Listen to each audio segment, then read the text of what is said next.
কুষ্টিয়ার দৌলতপুরে রাতের আধারে গুপ্তধন উত্তোলন, জিনের পাহারা আর এক তরুণীর রহস্যময় অসুস্থতা।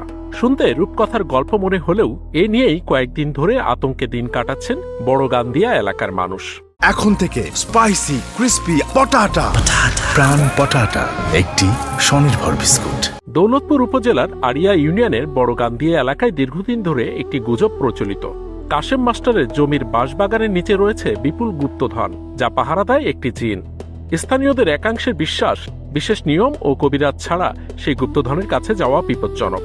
এই বিশ্বাস থেকেই গত 16 ডিসেম্বর অমাবস্যার রাতে কয়েকজন ব্যক্তি কবিরাজের সহায়তায় গুপ্তধন উত্তোলনের চেষ্টা চালায় বলে অভিযোগ ওঠে। ঘটনার পরপর এই এলাকায় ছড়িয়ে পড়ে উত্তেজনা ও কৌতূহল।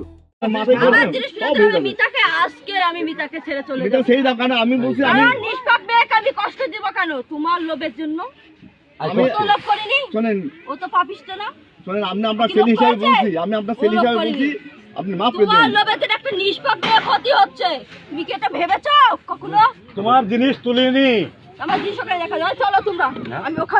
তুমি ভালো জানো তো, আমরা কি দেখতে পাই ওইসব জিনিস?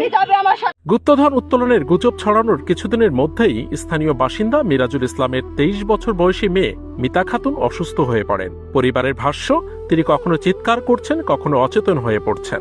মাঝে মাঝেই জিন, পাহারা আর গুপ্তধন নিয়ে কথা বলছেন। মিতার দাবি, তাকে চোখ বন্ধ করে ওই জায়গায় পাহারায় রাখা হয়েছিল।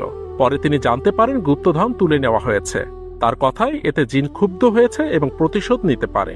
মিতার অসুস্থতা আর তার মুখে জিনের গল্প শুনে এলাকায় আতঙ্ক ছড়িয়ে পড়ে। অনেকে রাতের বেলা ওই জায়গায় এড়িয়ে চলছেন।